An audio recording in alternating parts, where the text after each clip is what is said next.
Good morning. I'm Dusky Terry, President of ITC Midwest.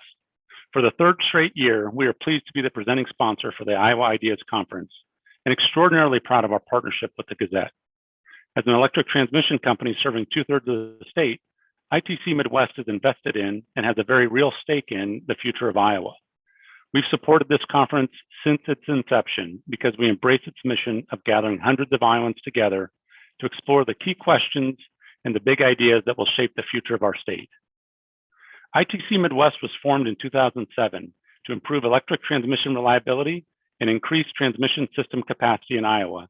And we followed through on that commitment with more than $4.1 billion in capital investments to date. Our investments in the system not only serve the changing needs of customers, they also provide additional capacities to support economic growth and development of low-cost renewable energy resources. Our investments have resulted in a 62% drop in transmission-related outages since ITC acquired the system and began operating it. From extreme weather events such as last year's derecho to the unprecedented transition to renewable energy, from the rapid adoption of electric vehicles to the increasing focus on energy system resilience, the electric utility industry is suddenly in the national spotlight. All of these forces reinforce the critical role of the transmission grid to support the changing landscape and ensure consumers have access to low-cost, clean, and reliable electricity. You know, we often talk about here at ITC about the power of connection, meaning connections are needed to deliver power to communities. There's also tremendous power when people connect to solve problems. Over the next couple of days, I hope you will engage in the breakout sessions, speak up during discussions, and share your ideas to create a brighter future.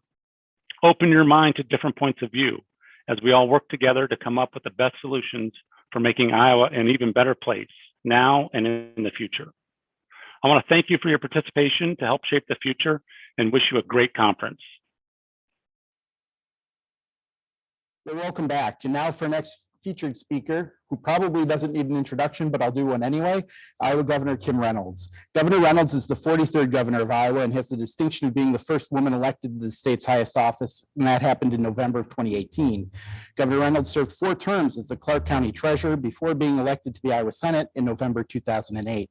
2 years later, as a running mate of Terry Branstad, she was elected lieutenant governor and served almost 2 full terms before succeeding Branstad as governor in May 2017, when he left office to become the United States ambassador to China.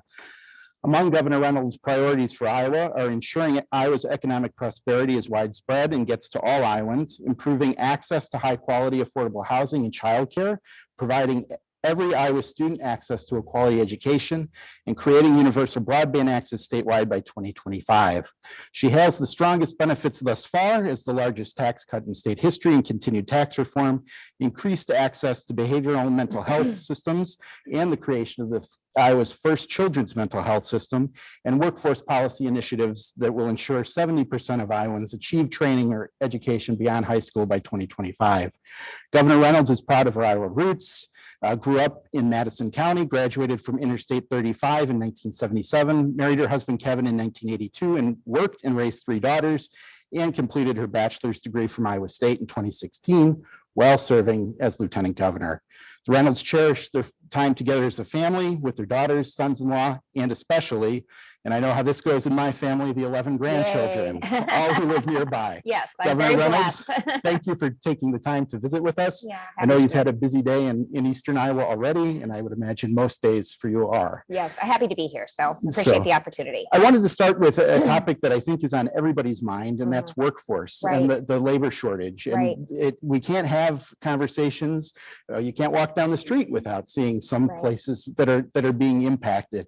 And I'm curious, you know, in this era where we have people and employees with that advantage to move around and jump around, what do you see as Iowa's challenges with workforce in the next 18 months?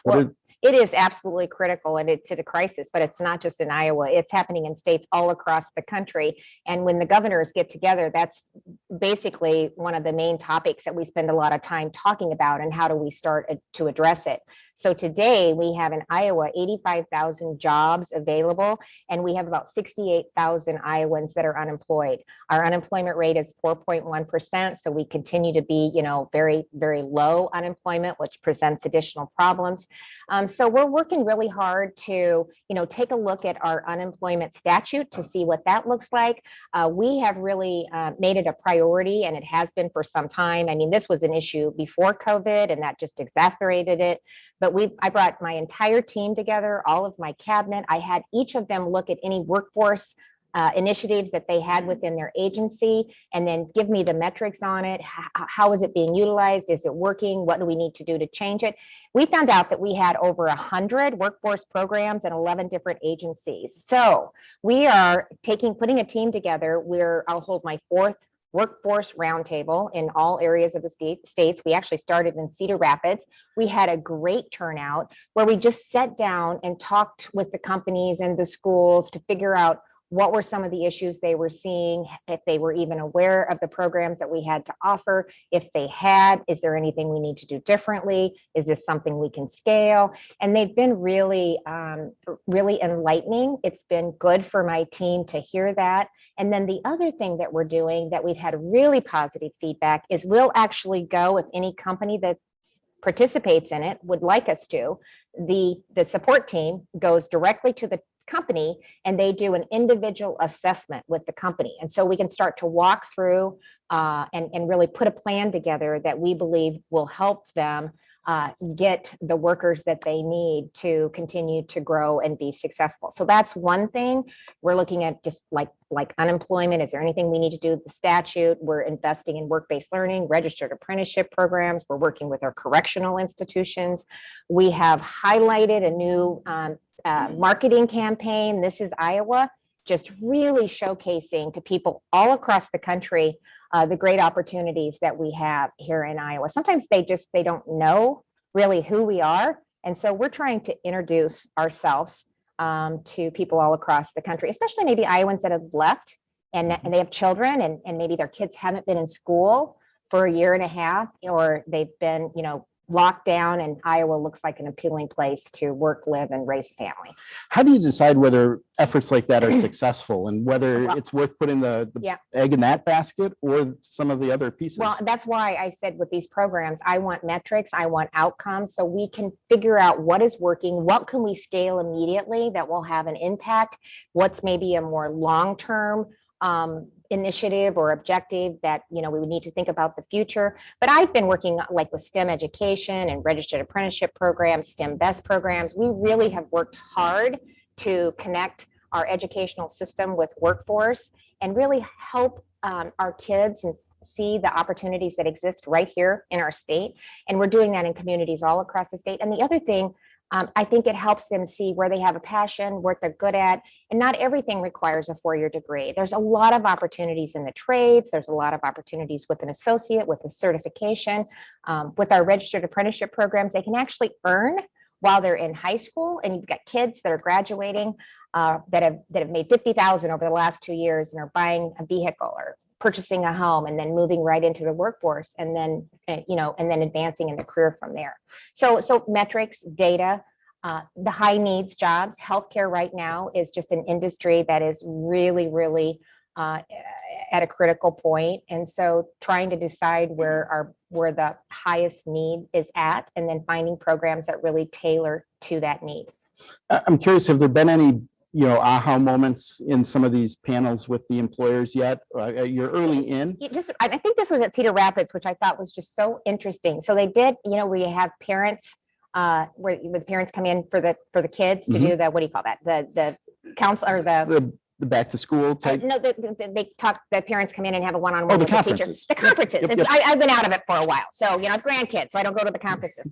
But so while they were holding the conferences, they actually held a job career fair at the same time. And they had several parents that were really engaged with the opportunities that they weren't aware of. We also have been working extensively with our refugee communities and really trying to find areas where we can help provide them the resources, the education, maybe ESL, computer technology. So we're honestly just trying a lot of different things, and then we're going to figure out what's working, what's providing the metrics that we need, and then we can use some of our federal funding to really build those out. I was going to ask, actually, it was a few questions down in my stack about the refugee community, and Yeah. we have quite a few African refugee communities across Iowa. And, you know, recently they had kind of met and they talked about some of the challenges of having to commute long distances because of language barriers, local employers. Yeah. Do you see, you know, are there opportunities to partner with business there to kind of sponsor some of those investments and get them off the ground? Oh yeah, it's a public-private partnership, and this is the, you know, we're at such a great it's such a great time for both business and Iowans or refugees or just individuals, because there is such a need for workforce. Our businesses are, you know, they want to help, they want to sponsor, they want to be as flexible as they can to help entice people to come work for them. So we've worked with a lot of the church and the refugee communities and the Africans, and just especially when we were in the midst of COVID and we had some of the schools that were shut down, they actually at the churches was hosting a lot of the students because a lot of their parents weren't familiar with the technology or they were trying to work. And so they were doing everything they could to keep the kids caught up and to help the parents. So that's when we brought in the ESL opportunities for the parents, computer training for the parents. Transportation continues to be an issue. So we've made grants available for busing to help pick the kids up, help the parents get to where they need to be. And then again, just bringing job fairs to these facilities and working with leaders within their community that can help us navigate the opportunities that exist. I'm curious, Afghan refugees was a topic that came a lot around quite a bit this summer. And I'm curious, you know, if there's an update on, you know, how many Iowa. We haven't received very many. They told us we could anticipate about 700 SIVs, Afghan refugees. So we've been working really closely with the Refugee Resettlement under the Department of Human Services. We've met several times within my office, the NGOs, and then we've brought, again, Iowa Workforce Development into the picture so that as they come into the state, we've been working with communities, local leaders, local government officials, board of supervisors, to make sure that, first of all, we have housing. So we have some place for them to live. We want to make sure that we're understanding what their professional capabilities are, and that we have employers that are at the table that are willing to sponsor, that would love to have the opportunity to hire them and really hire the various professional levels that we think potentially we'll have an opportunity to employ. So, you know, there's been just a lot of really good collaboration. We've had a lot of businesses that have reached out in advance and say, well, we would love to be a part of this. So let us know when you're holding a job fair. We want to participate. And all of that stuff is happening right now. But we've only had, I mean, just a couple of families that have come in to date. So we haven't had a large number. Do you expect that to increase? Well, yeah, I do. But I think, you know, there's been some questions on the vetting process, and we want to make sure that the integrity of that process is happening. It is. We're being assured that when they're on the military bases, that they are going through the vetting process. Right now, I think if they have families or somebody, you know, relation or people that they know in some of the communities, those are the ones that have gone through it, and they're going ahead and getting them settled and located. And so we anticipate that increasing. But right now, I think just some of the issues that they're dealing with, and some of them had a measles outbreak, you know, so there's just some things that they're addressing while they're there. So we want to make sure that the integrity of the vetting process is intact. But we stand ready to work with them and you know, and welcome them to the state. Now, I wanted to ask, last week you spent time with other Republican governors at the Texas border, and you presented recommendations for federal policy changes. Right. I'm curious, you know, Governor Ray built a legacy working in this space in a bipartisan way. Yeah. Are there opportunities that you see where you could leverage the state to take advantage of some of the situations in the southern border for workforce issues here? So the refugee resettlement program is a little bit different than illegal migrants coming across the border, because they actually are vetted, go through a process. They come in through the NGOs, and it's a process. And so I think we are embracing that and taking advantage of that and looking for opportunities that we can partner with them as they move into the various states. So, you know, as far as immigration reform. I mean, that's a federal issue. And I've been on record forever saying, come on, it's incumbent for both parties, and both parties are, have some responsibility in this, to sit down at the table and have a conversation about how we move forward. And it's just not happening. But I can tell you right now, unless they stop and secure the border, it is going to be harder and harder to have that conversation going forward. It is a humanitarian and a national security crisis. And I have seen it firsthand when you have 1.5 million illegal immigrants that are crossing the border, and they're being dispersed throughout the United States. We can't sustain that. I mean, that's why we are a country of laws and there's a process. And so it's not just the people, but what I'm also concerned about is the drugs. I mean, it was horrific when I sat there and listened to the numbers. 10,500 pounds of fentanyl was confiscated. That doesn't account for what's getting by. In the first part of this year, it is more than the last 3 years combined. 2 milligrams of fentanyl, 2 milligrams proves fatal. That is enough to kill 7 times the US population. It's serious. And they showed us when I did the briefing with the Border Patrol and the commissioner of the Texas State Patrol, they had a map of the cartel's routes, and we are a direct route. The wider the arrow, the more drugs that were being flowed through. So they are coming to Iowa, and then they're dispersing them from there to the Midwest. And it is so potent and so deadly. And that's just fentanyl. Methamphetamines has the same.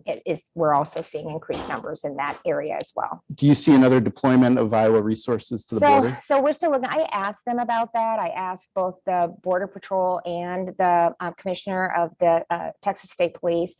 And, they said while they appreciate the infrastructure, this is something that the president is responsible for. He needs to send the resources to the border. He has a constitutional duty to protect our border and secure our border and protect Americans. But if they're not going to do that, then at some point, we want to keep it there and not have it, filter through to states all across our country. So we do have a role to play in trying to prevent that from coming into Iowa.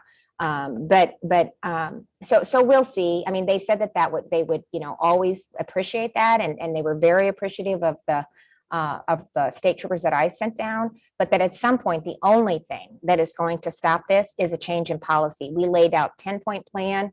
And one of the biggest things they could do tomorrow is to the Remain in Mexico policy and stop the catch and release, and that would stop. Because that would send a message that no, if you get to our border, you're not gonna stay. We have a process. We're a country of laws. Now let's maybe take a look at that. Too expensive, too long. So there is that should be looked at. But until they do, we can't just have an open border. I'm going to bring us back into Iowa here. Yeah. And so you've spoken before about inmates in the Future Ready Iowa program and apprenticeships. And the horrendous actions of a few seem to be impacting the many when it comes to Anamosa and some of the apprenticeship programs there. And I'm curious, how do you balance, being able to restart those apprenticeships and how important is it with also moving through the security review, and how quickly should we look to get those back going? Well, and I know that Director Skinner is doing that, and her team is doing that. And any of the recommendations, they've already taken actions to correct that. But we want to make sure, first and foremost, that we're protecting the employees that work day in and day out at our correctional facilities. It's not an easy job. We appreciate all they do, but we also want to do everything we can that when we have an individual that's incarcerated, it gets to the point where they're ready to move back into society, that we have them in the best possible position to succeed. And so, we were holding job fairs in our institutions, and employers were coming in and they were very interested. We had several registered apprenticeship programs. And so maybe we have to make sure that we're the access to the machinery and the tools, that's secure, that the level of individuals that are able to participate are actually those that should be participating. And maybe it's at certain institutions where it's a minimum security, that's where we tend to do more of those type of programs. But we want, to encourage them to finish their education, to have some type of a skill. We also do a lot more with mental health and evaluations while they're incarcerated, and we've got driver's license on site so that we can hopefully, get them to have some type of an ID, a job, and potentially, transportation, because that's like a lot of times that's an issue as well. So we just have to be very measured, very careful. And I know that they're taking that very serious and making the changes that they need to make. I wanted to talk a little bit about the investment into resources. And so we've had kind of record surplus territory. Yeah. But, we're in a dogfight in terms of getting workers and attracting people to the state. And at what point is it wise to start or continue to invest in some of those pieces that, drive the quality of life, the mental health services, the education, water quality, those types of. All of those are a piece of it. So when we talk about retaining and recruiting, we have one of the, lowest cost of doing businesses in the country. Our housing cost are way lower than a lot of the other states. But so, when we're talking about recruiting and retaining workforce, it's childcare. So we've invested in childcare. It's housing. We have $330 million over 5 years that we're investing in housing and people, in every single corner of the state, so that we can retain and recruit employees for the businesses that are growing and prospering. Broadband, we need to make sure that we're connected so we can tap into workforce in all four corners of the state. And if we're going to encourage people to move to rural Iowa, the expectation is going to be there to be able to connect. It impacts security, education, healthcare, all of the above. So we've made significant investments in broadband. I'm really excited about that. We've invested 157 million, and it's resulted in about $357 million of investment.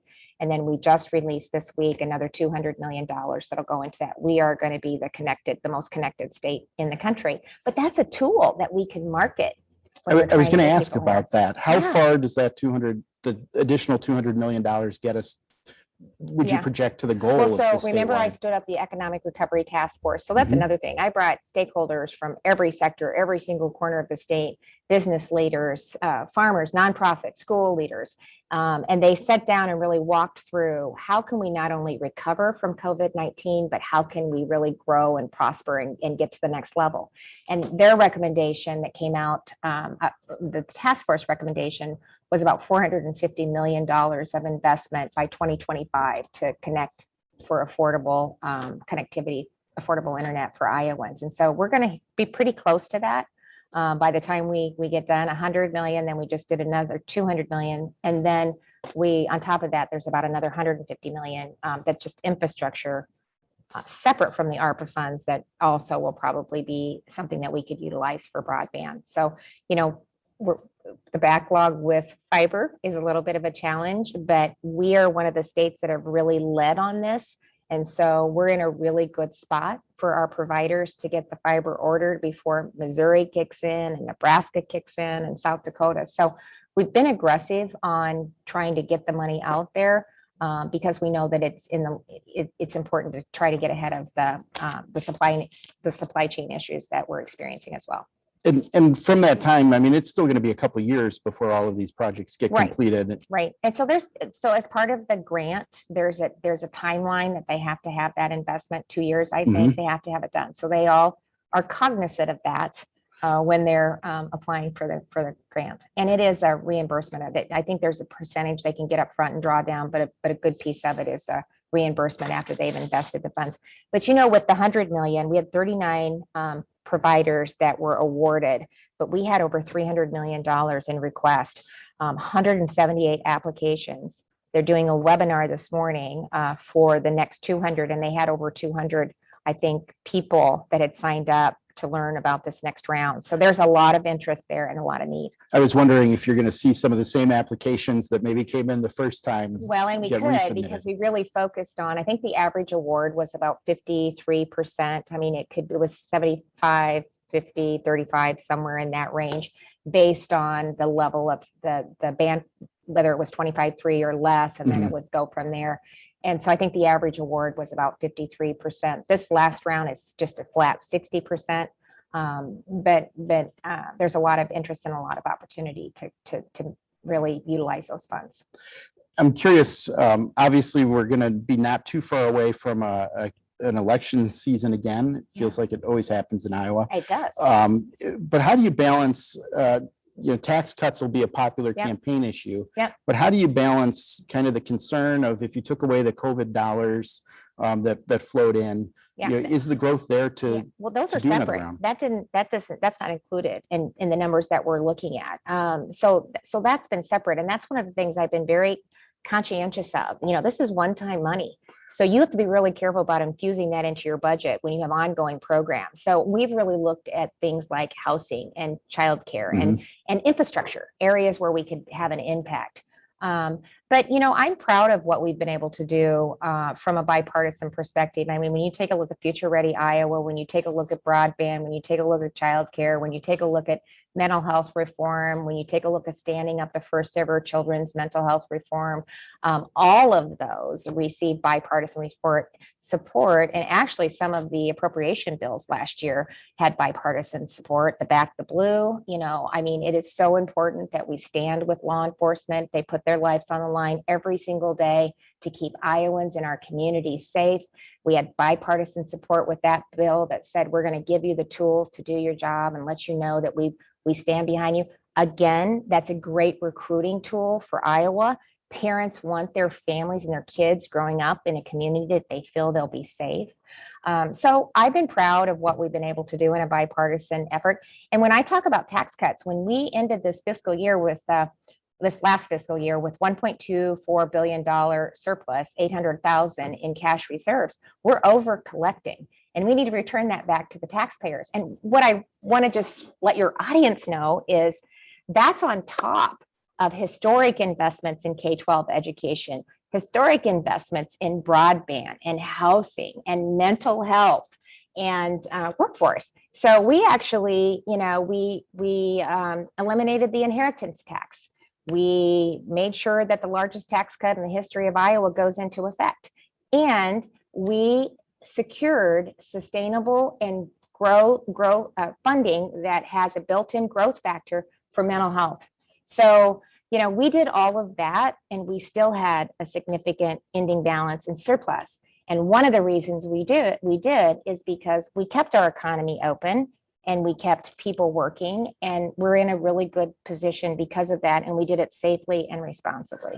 Now, I wanted to switch to COVID-19 Sure. in the remaining time that we have, and a couple questions there. Sure. And I'm curious, as you look, obviously it's still having an impact, but as you look back, is there a decision through the pandemic response that as time has passed that you wish you could do differently? Yeah. So, we were in uncharted territory. Nobody, there wasn't a playbook. Just about every week, the information that we received was changing. We had to put together an infrastructure on the fly to try to figure out with the projections that we were, being told, to make sure we had hospital beds and vents, that we were first and foremost protecting the health and safety of Iowans, but doing what we could to preserve our healthcare resources so that we wouldn't overwhelm our hospital system. And I can't say enough about our healthcare community and our hospitals and the tremendous partners that they were in really addressing and serving Iowans, their competitors.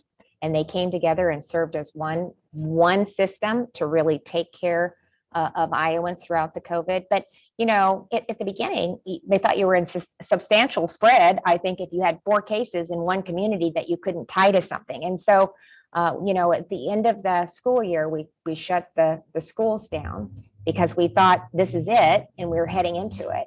And in reality, we probably didn't hit our peak until this past November, December of 2020. So I wouldn't have shut the schools down. I would have, I tried to be balanced and really take into account what we knew, look at the data and make decisions from that. But in hindsight, I wouldn't have had to do that. And, when we came back to school, our kids started in August. We played softball and baseball in the summer. We were able to do that safely and responsibly. So we had a lot of data that we had put together that put us in a good place, I think, to start the next school year. But I just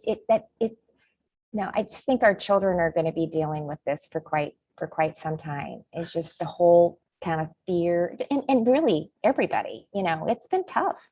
It's been tough. I have two questions that I want to get to, and, Okay. and I'm curious, when you balance local control and individual control, you've taken quite a bit of criticism from school boards and others about masking, particularly around the issue of masking. I've had a lot that come up and said, thank you for taking that off my plate, to be real honest. So there's both sides of it. Well, and that's fair. Yeah. And so how do you balance those individual, the local control versus the individual rights? Yeah, and I take that very seriously. I spent 20 years of my career at local government. And so, we scream at DC for the same things that local government is sometimes screaming at the state about.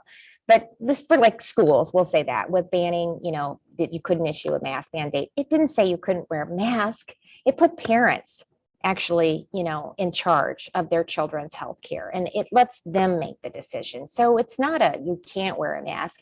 You can, your child can, it's up to you. And I think what happened is, I think COVID gave parents kind of a front row seat to what was happening in their schools, how the online learning was impacting students.